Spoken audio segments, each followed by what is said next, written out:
My girlfriend said her situationship wasn't cheating because it was spiritual, so I packed her things. Hi, I'm Harry, 34. And last month, while chopping vegetables for dinner, my girlfriend called me from a beach in Bali to tell me she was in a situationship with someone else. I remember the way the knife slipped in my hand when she said it. I think I'm in a situationship, she said, like it was a perfectly normal thing to say to your boyfriend of 3 years while she was mid-sunset in Ubud. I was standing in our kitchen, wearing old gym shorts, surrounded by carrots and onions and the sudden smell of absolute betrayal. I didn't yell. I didn't cry. I didn't even speak for a second. My brain just paused like it needed to buffer. "A what?" I asked. She smiled awkwardly through the phone. "It's not a relationship per se," she said, "but we've been spending time together, and I feel this deep connection. Like soul level. It's complicated," I said. "It's not." She blinked at me like I was the one not making sense. "Wait, what do you mean?" she asked. "We're done," I said and hung up. I stood there for a moment, phone still in my hand, then I walked over to the cupboard, pulled out a few moving boxes, and started packing her things. Calm. Robotic. Like I was uninstalling an app. She'd been gone 6 weeks. Solo traveling. Finding herself. 3rd trip like that this year. I'd encouraged her. Thought she was independent, adventurous, free-spirited. Turns out she was just shopping for a new emotional landlord. When I told her to find a new place to stay, she flipped. "You can't just throw me out. I live there," she said. I reminded her she was not on the lease. Never had been. No contract. No obligation. Just vibes, crystals, and her yoga mat. Next came her best friend. Then her mom. Then her lawyer. But I wasn't backing down. Not now. Not after she called me from someone else's arms, mid-vacation, to be honest about her journey. This wasn't a journey. This was an exit plan. And I wasn't going to be the soft place she landed while deciding if she wanted to stay or go. She already made that choice. By the time her plane landed, her stuff was already in boxes. Labeled. Taped. Neatly stacked in the hallway like Amazon Prime packages of bad decisions. I even left a post-it note. "For your journey." She showed up a day earlier than expected, probably thinking she could fix it with tears and essential oils. She had her brother and her best friend with her, both looking like they'd rehearsed their lines in the car. She knocked. Then pounded. Then called my work phone when I didn't open. I cracked the door with the chain still on. "Your things are out here," I said. She blinked like I just slapped her with a shovel. "You changed the locks?" she gasped. Her brother took a step forward, all puffed up. "Man, she lives here." "No, she stayed here. Guest. Not tenant." "You're unbelievable," she snapped. "I told you the truth." "Right. You told me you were in a situationship," I said. "While still in a relationship. That's not honesty. That's PR." She burst into tears. Her best friend whipped out her phone and started filming like this was some Netflix expose. "This is abuse," she shouted. "Financial control. Illegal eviction." "Camera's a little late," I said. She evicted herself the moment she told me she caught feelings for another guy. They didn't like that answer. Her brother called me heartless. Her best friend called me a narcissist. And my ex, she just stood there crying like she was the one being betrayed. I didn't raise my voice. Didn't argue. Just stood behind my locked door, letting the truth hum louder than their outrage. Eventually, they loaded the boxes and left. But the story didn't. That night, the video went up on social media. Her friend posted it with the caption, "When women outgrow their partners, men punish them with eviction." It got traction. Of course it did. Emotional buzzwords, a crying woman, and me in a t-shirt telling her she can't come in. Half the comments were people saying I was a monster. The other half were asking, why was she dating someone else again? Neither group asked how I felt. That was fine. I wasn't looking for sympathy. I was just done being her fallback plan. 3 weeks later I got served. Literal papers. Hand-delivered by a process server who looked almost apologetic when he said, "Harry?" and handed me the envelope. I opened it on the spot. Notice of intent to sue. Grounds: illegal eviction, emotional distress, theft of personal property. Yep. She was suing me. I sat down at my kitchen table, unfolded every page, and started reading like it was some surreal homework assignment from the Twilight Zone. She wanted $5,000 in damages. Claimed I'd stolen her essential oil diffuser, her French press, a weighted blanket, and this killed me my Netflix password. The emotional distress part? She claimed I'd weaponized housing instability during a vulnerable period of spiritual transformation. You can't make this stuff up. I called the lawyer. Showed him the lease, the text threads, the video her own friend posted. He laughed so hard he had to put me on mute. She's not on the lease? Nope. Did you ever sign a rental agreement with her? No. She paid me rent sometimes. Venmo. No set amount. Okay. She's got no standing. It's annoying, but this'll get tossed. It still cost me $1,800 in legal fees. But it was worth every cent.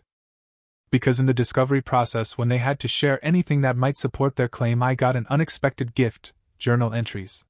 Turns out her situationship guy, the one she met while finding herself, had dumped her too. Why? Because he found the journal she left at his place. And he read it. She'd written about how she planned to transition emotionally from me to him. How she'd framed the shift as spiritual growth. How she'd keep both relationships warm until she figured out which one felt more expansive. I wish I were joking. Situationship guy sent me screenshots. Said, I blocked her, man. But figured you should know. He was just another stopgap in her arc of self-discovery. I forwarded it all to my lawyer. He updated our file with one sentence. Premeditated manipulation documented in client's own handwriting. After that, her attorney quietly withdrew. No letter. No call. Just vanished. Like a ghost who realized they were haunting the wrong house. You'd think that would be the end, right? Nope. She switched tactics. After the lawsuit crumbled, she pivoted from legal pressure to public martyrdom. Her best friend, still waving the financial abuse banner like a concert flag, wrote a 5-paragraph social media post that started with, When you love a man who fears your growth, he punishes you for evolving. I didn't respond. But someone did. My best friend, Noah. He commented, She went on 3 international trips this year and left him mid-dinner to announce her spiritual soulmate. What exactly was he supposed to do? Offer snacks? She edited the post to say, Abusers often allow limited freedom to appear supportive. That was her narrative now. I was controlling. Meanwhile, she was showing up outside my building. First time, she waited in the lobby. Told the doorman she was visiting me. He buzzed my unit. I ignored it. She sat on the steps for 2 hours. I found out when I came home late and the doorman handed me her note. Please talk to me. I'm lost. Second time, she got upstairs. Don't ask me how. She knocked for 10 straight minutes. I finally opened the door just a crack. Harry, she whispered. I have nowhere to go. Hotels exist, I said. My parents won't take me back. My brother's couch is full. Please. Try your situationship. He dumped me. He said I lied to him. Sounds familiar. She slid down to the floor, sobbing. Said I'd ruined her life. Said I was cold. Said I'd left her with nothing. And I stood there, watching the same person who once preached about detachment and manifesting now cry about stability. I didn't ruin anything. I said. You wanted freedom. This is what freedom without accountability looks like. She called me cruel. Said I had no empathy. And maybe I didn't. Not anymore. Not for someone who played 2 games at once and got mad when she lost both. After she finally left, I emailed my building manager. Please flag this unit. I'm getting repeated visits from someone who no longer resides here. He replied. Understood. We'll notify the front desk. The pop-in stopped. But then her mother sent me a bill. An actual bill. Itemized. First month's rent, $1,400. Security deposit, $1,400. Replacement household items, $800. Therapy copays, $300. Moving costs, $200. Total, $4,100. Note: please remit within 30 days. My lawyer laughed so hard he wheezed. You are not legally responsible for your ex-girlfriend's therapy bills, he said. Even if she bought crystals to cope. Then the threats started. Not legal ones, emotional. Manipulative. Weaponized pity with a sprinkle of menace. She started texting from random numbers. You owe me. You're going to regret this. I hope you're happy. I blocked them as fast as they came in. But she was creative. I started getting email spam too. Boutique skincare subscriptions. Meditation apps. A newsletter called Healing for Empaths. All registered to my email. She was still using it to shop. Her mother called next. Left a voicemail that started with, "You destroyed my daughter's soul," and ended with, "You will be held accountable." She sounded like a cult leader. Like I'd committed some spiritual crime by refusing to house a woman who left me mid-stew for a barefoot Australian poet named Chad. Meanwhile, my ex's social media turned into a slow-motion meltdown. Posts about reclaiming autonomy, healing from covert narcissism, and one long caption that read, "When the person who claimed to love you turns into the villain of your origin story, it's not heartbreak. It's rebirth." One of her friends commented, "He was always threatened by your light." Another added, "Spiritual men are the most dangerous. I didn't even have a crystal collection." Then came the cherry on top. One morning I got a call from a number I didn't recognize. I answered, half asleep. "Hey, this is gonna sound weird, but I'm the guy she met on her trip. The one she was in a situationship with." Silence. I sat up. "Okay," I said cautiously. "What do you want?" She left her phone at my place. "I saw all her calls to you." "I'm not trying to cause drama, I just thought you should know," she lied to me. "Said you guys had broken up months ago. That I was the only one." He paused. "She told me the truth after you kicked her out. She cried for hours, said you ruined everything. But then I found her journal." My stomach dropped. "Her journal?" I repeated. "Yeah. She wrote everything. How she was gonna use me to transition away from you. How she planned to come back to you if I didn't work out. How she needed a safe space until she felt certain." He emailed me the photos. Pages of it. Neatly written manipulation with lavender bullet points. It was a blueprint. How she'd call it a situationship to soften the blow. How she'd gaslight both of us into thinking she was just confused. How she'd tell people I was unstable so her exit looked brave. I forwarded it all to my lawyer. He replied in 10 minutes. "This is gold." Premeditation, bad faith, and emotional manipulation in her own words. "We're bulletproof now." He told me to keep it private though. "Don't post. Don't gloat. Just keep it. Insurance, not ammunition." So I did. And for the first time in weeks, I slept without checking the hallway. You'd think journal entries confirming a step-by-step emotional con would be the final boss fight. But nope. She had another level left. A week after I got the screenshots, I received a letter, new law firm, different name on the header. Cease and desist. Accusing me of defamation. Apparently, word had gotten around in her circles that the narrative was falling apart. Some of her mutuals had stopped commenting. A few even DM'd me to say they didn't know the full story. So now she was trying to legally gag me from spreading lies about her character. My lawyer didn't even bother with a phone call this time. He fired off a response. "My client has made no public statements regarding your client. Please provide evidence of alleged defamation or cease contact." Never heard from that firm again. But the silence didn't mean peace. She started circling the edges of my life again. Not directly, she knew better, but through proximity. Her mom sent one last long email. "My daughter is on medication now. She has anxiety attacks. She can't trust anyone. You did this." She attached a bill for the new apartment she helped her daughter get. Rent, security deposit, therapy, kitchenware. Total, $4,800. Due in 30 days. I sent it to my lawyer, who replied with the subject line, "She's kidding, right?" I stopped replying to everything. Her best friend stopped posting too, after she apparently found out she wasn't the only emotional support person being leaned on. My ex had been crashing at her place, eating her food, refusing to clean, and venting for hours. When she finally got told to contribute rent, she flipped. Called it capitalist oppression of women healing from abandonment. I heard this from a mutual friend who saw the implosion firsthand. Her best friend kicked her out, posted a vague subtweet about people who expect help but bring drama, and then locked her profile. The narrative was cracking. Her brother called me again. "Look, man," he said, "I shouldn't be telling you this, but she's been saying you were physically abusive." My whole body went cold.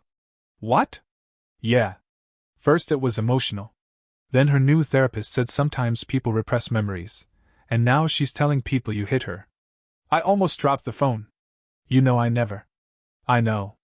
I told her to stop. I'm not going to back it up. But, just be careful. She's unraveling. I thanked him. He hung up. I sat there, hands shaking, for a full 10 minutes. False accusations aren't just scary, they're radioactive. Even the idea of it felt like a loaded gun pointed at my life. I documented everything. Forwarded his message. Added it to the file. Wrote out my memories from every fight we ever had. Sent it to my lawyer. He replied, "We'll keep it. Just in case. You're smart to get ahead of this." The terrifying part? I wasn't even angry anymore. I was just exhausted. Like my life had become some extended emotional courtroom drama with no commercial breaks. But that night, I walked around my apartment and realized something strange. It was quiet. Not the scary kind. Not the kind that makes you feel abandoned. The good kind. The kind where the silence isn't empty. It's yours. The quiet didn't last. 2 weeks later, she showed up again.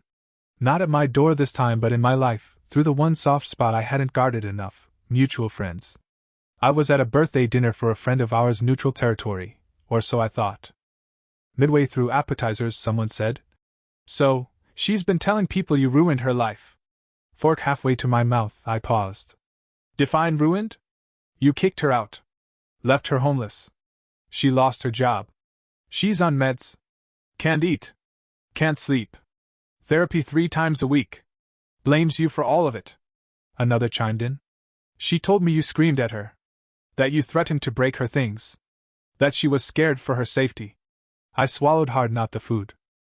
The memory of never raising my voice above a controlled monotone. The image of me handing her neatly packed boxes with labels. The precision of my calm that night she cried on the floor. The restraint it took to not call her what she was. I looked around the table. "Anyone here believe that?" I asked. No one answered. That silence spoke volumes. After dinner, I got messages. 3 different people. All saying variations of the same thing. She's spiraling. She's trying to rewrite it. She wants to be the victim in a story where she caused the explosion. I started to feel like I was living in a documentary I didn't sign up for.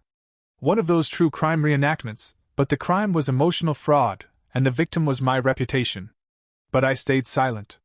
I didn't post screenshots. Didn't release the journal entries. Didn't go on some revenge tour with receipts and timestamps. Why? Because I didn't want to become her. The person who lives online, curating pain for attention. Turning betrayal into currency. Instead, I focused on the life I was building. I bought a new couch. Painted the living room. Finally hung the art I kept in storage because she once said it gave her anxious vibes. I ordered pizza at midnight without asking if gluten-free crust was okay. I watched trash TV. I laughed out loud alone. I slept diagonally. And slowly, the apartment stopped feeling haunted. I started seeing someone new. We met at a friend's party. She was funny, sharp, emotionally fluent. First date, I told her everything. Didn't hold back. She listened. Didn't flinch. Didn't make it about her. Just said, "Wow. She really ran a full-blown playbook on you. Journal and all," I said. She laughed, then got quiet. "And you still have room for someone else after that?" I nodded. "Trying. Might take time. But yeah, we've been taking it slow." She doesn't ask for reassurance, but I give it anyway. And she always says, "You don't owe me perfect. Just honest." It feels different. Safe. And the biggest sign of healing? I no longer feel the need to win the breakup. I just want peace. A few nights ago, I got one last message from her mother. Subject line, "You broke something beautiful." I almost deleted it. But then I read it. It said, "My daughter trusted you. She believed in you. And you discarded her like garbage. She can't trust anyone now. She has panic attacks. She's on medication. You destroyed a beautiful soul. I hope you can live with yourself." I didn't reply. Not because I had nothing to say, but because I finally understood something. Her mother wasn't writing about me. She was writing about a version of me she needed to exist. The villain who made all this easier to process. Because the truth? Her daughter destroyed herself. She made choices. She called from another man's bed and labeled it spiritual growth. She weaponized honesty to justify betrayal. She tried to have it both ways until both men dropped her. And now she was trying to rewrite history as trauma therapy homework. But I wasn't part of that story anymore. Not the character. Not the villain. Not even a footnote. That night, I sat on my balcony, a blanket over my knees and a whiskey in hand. My phone buzzed. It was the new woman. "You okay?" I texted back. "Actually, yeah." I looked around my apartment. It looked different now. Not because I'd redecorated, but because it finally felt like mine. Like the air was mine again. Like the walls weren't holding back echoes of arguments and apologies that never meant anything. The actual situation was this. She thought love was a safety net. Something she could fall back into when her leap of faith didn't land. But I wasn't a net. I was a door. One she closed herself. And now I was locked. Not out of bitterness. Not out of spite. But out of boundaries. And if she still didn't understand that, I genuinely hoped therapy helped. She tried one last time. Not a lawsuit. Not a late-night visit. Not even an emotional voicemail. Just a message. Quiet. Measured. Like someone who had finally run out of fireworks. It came from a burner email. The subject line: "If you ever think of me." The body of the message was only a few lines. "I was wrong. About everything. I thought I could explore and come back. I thought love meant you'd wait for me. I never expected you to really let go. But you did. And now I see that was the kindest thing you could have done. I just wasn't ready to admit it. I don't expect a reply. Just, I hope you're okay. I'm sorry. I didn't reply. I didn't need to. Not because I wanted to punish her, but because I had nothing left to give that chapter. No anger. No affection. No need for closure. She'd already written her ending. I just finally stopped rewriting mine. Since then, things have been calm. Not perfect, not magical, but steady. The new woman, her name's Marissa, still doesn't push. Still doesn't flinch when I get quiet before she goes on work trips. She texts photos of her hotel rooms to reassure me. Laughs and says, "See? No shirtless surfers hiding behind the curtains." She knows what she's healing. She knows she didn't cause the wound. That's a rare kind of grace. The apartment feels real now. I planted herbs on the windowsill. Basil's dying, but the mint's holding on. There's art on the walls I actually like. There's food in the fridge I don't have to label because someone insists on using intuitive grazing as an excuse to eat the good leftovers. And the best part?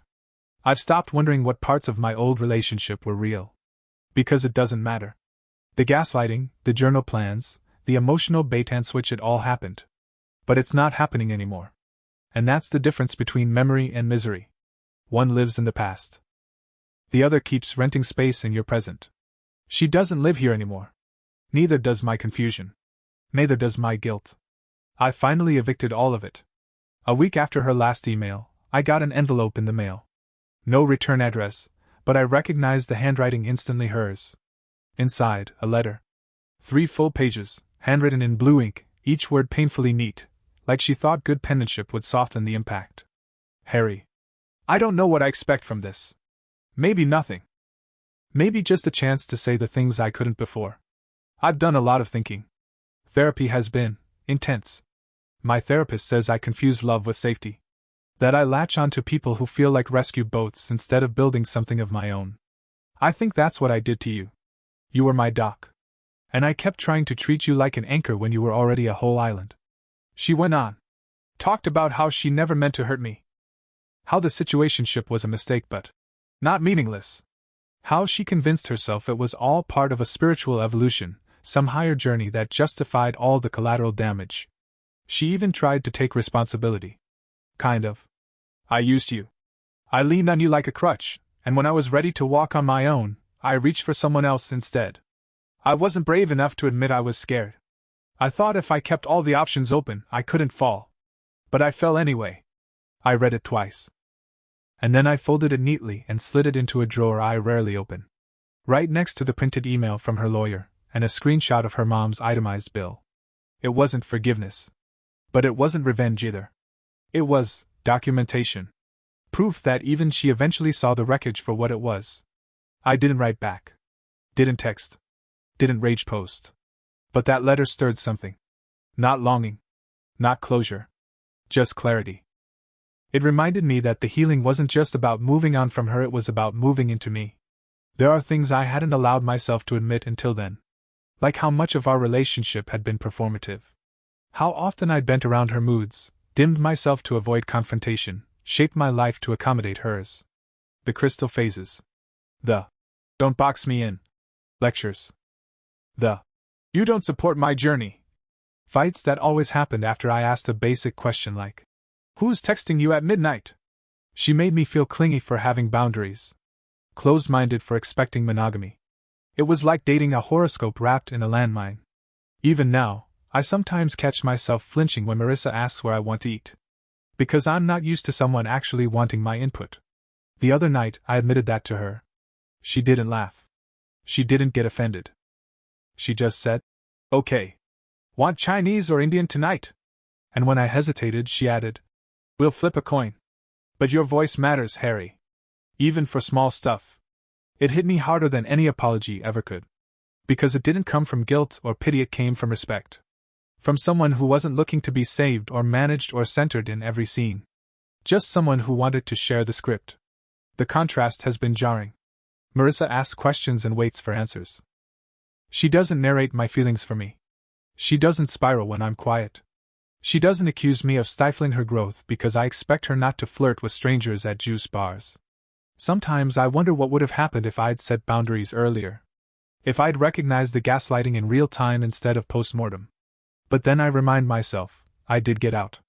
Not perfectly. Not cleanly. But I did. And more importantly, I stayed out. There were moments I could have folded. Could have opened the door when she sobbed in the hallway. Could have answered her mom's calls. Could have been the bigger person everyone loves to guilt men into becoming when women cry in public. But I didn't. I protected my peace. And I've been building something in that peace ever since. I ran into her brother last weekend. Not planned. Not dramatic. Just a random collision of awkward fate at the hardware store of all places. I was in the aisle comparing light fixtures. He was buying air filters. We both froze for a second. Then he gave me a slow nod, like he wasn't sure how to greet the man his family had once tried to evict from his own life. "Hey," he said. "Hey." Small talk followed. Weather. New job. His girlfriend. I told him I was repainting. He told me he was moving. It was civil. Boring even. Until he hesitated and said, "She's back with our parents again." I waited. "She's not doing great. Dropped out of community college. Left the coffee shop job. Still says you broke her." There was no venom in it. Just resignation. Like he'd grown tired of defending a version of events even he didn't believe anymore. "She says the relationship was toxic," he added. "That she was trapped. That you manipulated her." I raised an eyebrow. Trapped in the apartment she wasn't paying for? Manipulated by the guy who paid her utilities and made her tea while she flirted with surfers in Sri Lanka? He didn't argue. Just scratched his neck and muttered, "Yeah. I know." He glanced down at his cart like it might save him. Then said quietly, "She's good at rewriting things. Always has been." I nodded. "Yeah. But she's the only one still living in that script." He didn't defend her. Didn't accuse me. Just said, "You doing okay? Better than okay." And I meant it. Because standing in that aisle, with an overpriced pendant light in one hand and no urge to scream, I realized something. I was no longer afraid of being misunderstood. Not by her. Not by her friends. Not by anyone who still thought situationship was some gentle euphemism for betrayal. Because the people who matter? They know. And the people who don't? They can stay confused. That's not my homework. After we parted ways, I bought the damn light. Installed it that night with YouTube, caffeine, and a mild electric shock I will never admit to in front of Marissa. When I flipped the switch, the light filled the whole room. Soft. Steady. Not buzzing. Not flickering. Just enough brightness to see the truth clearly. And for once, the truth felt safe. A couple days later, Marissa found the letter. Not on purpose. She was looking for a takeout menu in the drawer where I keep the Junk that's too important to throw out but too weird to organize. And there it was, 3 pages of tightly written regret in blue ink. She held it up. Is this from her? I froze. Yeah. She didn't look angry. Didn't look sad either. Just tilted her head and asked, Do you want me to read it? I thought about it. Then shook my head. Not really. She nodded, didn't press. Just set it back exactly where she found it, and said, I'm not threatened by your past. But I also don't need to walk through its ashes unless you want me to. That moment stuck with me. Because I've dated people who treated every trace of my ex like a ticking bomb. Who wanted guarantees that I wasn't secretly pining. Who demanded I perform my healing like a court deposition. Marissa didn't do that. She didn't need me to prove anything. She just needed me to be here. Later that night I brought it up. Told her how sometimes I still flinch when people raise their voices. How part of me hesitates every time a woman says, We need to talk. Even if she's smiling when she says it. She curled up next to me on the couch and said, We all carry bruises. I'm not asking you to erase them. Just don't pretend they're not there. Then she kissed my temple like she'd known me for years. Like she didn't need to fix me, just witness me. That's the thing no one tells you about real healing. It's not loud.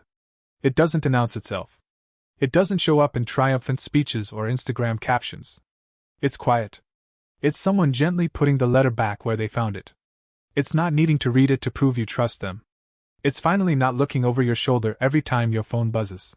The next morning, I did something small but symbolic.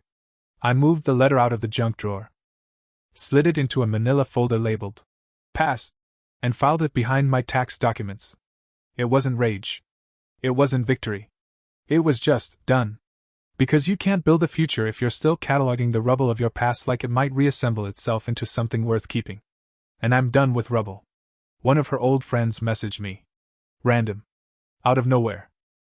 Someone I hadn't talked to since a mutual birthday dinner 2 years ago, the kind where everyone pretends they like each other for the sake of the host and group photos. Her message just said, Hey. I don't know if you care anymore, but I thought you should know, she's telling people you hit her. I stared at the screen for a while. Not because I hadn't heard it before her brother already warned me, but because it kept coming back. The lie. The escalation. The absolute nuclear desperation of it. I've never laid a hand on her, I replied. Calm. Measured. She messaged back. I know. I didn't believe it. Just thought you should be aware. People are starting to repeat it like it's fact. I thanked her. And then I sat with that information like a weight in my chest. Not fear. Not even anger. Just deep, soul-level disappointment. Because I'd spent months hoping some part of me that she'd find her footing. That she'd get therapy, sort herself out, finally stop trying to reinvent the past into a victim fantasy. But now she was burning down reputations to warm her narrative. And here's the thing, I had proof. Journal entries. Messages. Her own words about how she'd planned it all. My lawyer kept them like evidence in a sealed vault, just in case. But I didn't want to use them. Because I don't want to spend my life responding to fires I didn't start. So I did the only thing I could. I told Marissa. Sat her down, looked her in the eyes, and told her that there was a rumor floating around. A dangerous one. And that I needed her to hear it from me first, not from someone whispering it at a dinner party 6 months from now. She didn't flinch. Didn't hesitate. Okay, she said. I believe you. 3 words. Not a speech. Not a courtroom cross-examination. Just I believe you. And that moment? That did something to me. Because when you've spent years walking on eggshells, gaslit into questioning your own perception, doubting your own instincts, belief feels like oxygen. It wasn't just that she trusted me. It was that she trusted her own judgment. I didn't realize how rare that was until I had it. Later that night, I asked her why she didn't even pause. Why she didn't grill me for receipts or timelines. She shrugged. Because you don't look like a man trying to hide. You look like a man trying to heal. And for the first time, I believed that too. 3 months ago, I wouldn't have believed how normal life could feel again. Not exciting. Not dramatic. Just steady. And after everything, that might be the most radical part of all, how undramatic peace is. The other day, I ran into one of the mutuals. A guy named Dylan. We'd played poker twice. Both times I beat him and he pretended it didn't bother him. He pulled me aside at the coffee shop and said, Hey man. I didn't know. About all of it. I thought you were being cold. Harsh. Kicking her out like that. I sipped my coffee. Yeah. I figured. He scratched his beard like he was trying to organize guilt into a sentence. She told everyone you just dumped her out of nowhere. Like mid-journey. She told me she was in a situationship. He blinked. She what? She FaceTimed me from Bali. Told me she'd met someone. But it wasn't cheating because it wasn't official yet. You know. Situationship. He looked stunned. Wow. He muttered. She left that part out. Yeah. She tends to. He nodded slowly. I believed her. I'm sorry. I don't need apologies, I said. I just don't want people repeating stories they never fact-checked. Got it, he said, voice low. If it helps, people are starting to see it. I think the story's wearing thin. It did help. Not because I needed redemption, but because I was tired of being the bad guy in a novel I didn't write. Later that night, I told Marissa about it. Her response? Let them talk. You don't live in their mouths. And I laughed because it was such a her thing to say. Fierce. Simple. Truth like a scalpel. She was right. I didn't live there anymore. I lived here.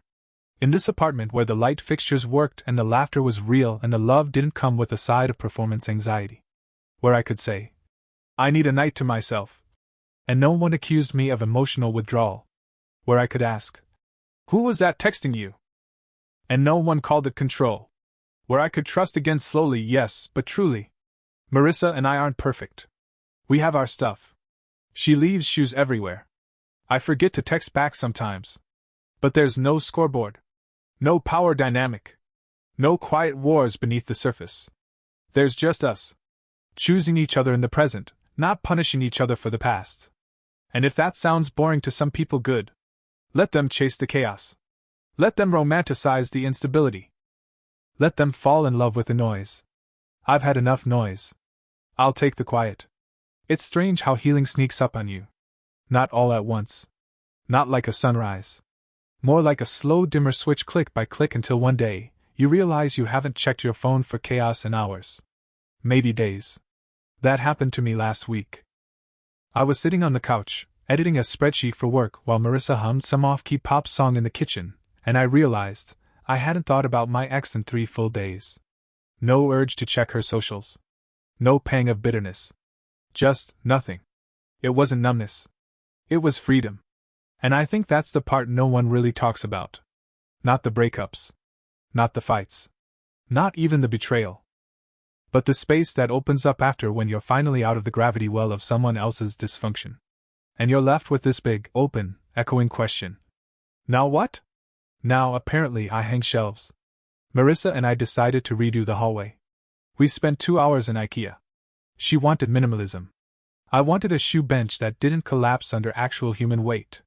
We compromised, argued about hooks versus baskets, then ordered Thai food and built it all together in our pajamas.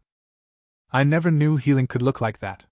Like mismatched screws and curry-stained instructions and soft music in the background. I kept thinking, this is what peace looks like. And then, this is what I look like when I'm not managing someone else's emotional weather every 5 minutes. There's no more decoding moods. No more worrying if a delayed text means cheating or just spotty Wi-Fi. No more defending myself against narratives I didn't write. Just a home that feels honest. A woman who sees me. And a version of myself I actually like. We had friends over last Saturday. Nothing huge. Just wine, cards, and stories. Someone asked me how long I'd lived here. I almost said, we, then caught myself. I've been here 3 years. I corrected. It's just starting to feel like mine. And that's the truth. It took losing someone I thought was my future to finally come home to myself. Still unpacking. Still repainting the corners. Still working through the cracks. But it's mine. And that's enough. I saw her. Not planned. Not catastrophic. Just one of those city-living coincidences that feel like a test you didn't study for. Sunday afternoon. Marissa and I were walking through the farmer's market, her holding a tote bag full of basil, me debating if $11 strawberries were a scam or a lifestyle choice when I looked up and there she was. My ex, hair shorter. Clothes looser. Same crystal necklace. She wasn't alone. Some guy was with her. Tall, tattooed, leaning in close. She was laughing, really laughing until she saw me. Then her whole body language changed. She froze. Blinked. Took half a step back. Said something to the guy, who glanced over at me with the default protective look of someone who's just been handed a version of a story. I didn't flinch. Just nodded once, polite. Not angry. Not smug. Just done. She looked like she wanted to say something. Or maybe she expected me to. But I didn't walk over. Didn't start a scene. Didn't even squeeze Marissa's hand harder. I just turned back to the strawberries and asked, "What do we think? Worth it?" Marissa smiled, completely unaware. "Only if we eat them in one sitting." We did. Later that night. On the couch. Watching a terrible documentary about cursed theme parks. And as I tossed the empty container into the trash, I realized. That was closure. Not the kind you script. Not the big confrontation. Just a moment. A quiet, decisive second where you realize the story doesn't own you anymore. She's someone else's mystery now. Someone else's. It's complicated. Someone else's spiritual journey. And me? I'm the guy who didn't bite. Didn't chase. Didn't defend. Didn't need to. Because real peace doesn't come from winning the argument. It comes from no longer needing to have it. The thing about peace? It's boring. And that's the best part. No passive-aggressive texts. No midnight anxiety spirals. No decoding someone's emotional Morse code from an Instagram story captioned. Sometimes the hardest goodbye is the one you never expected. Just regular days. Tuesday, I cleaned up the storage closet. Found an old hoodie she used to wear, one of mine. The sleeves were stretched, the cuffs still smelled faintly like patchouli oil and eucalyptus gilt. I stared at it for a second, holding the weight of something that once meant intimacy and now just smelled like false starts. Then I dropped it in the donation pile. Marissa walked by as I was folding it. She didn't ask questions. Just handed me a trash bag and said, "Closet purge day?" I nodded. Something like that. We didn't make it symbolic. No ceremony.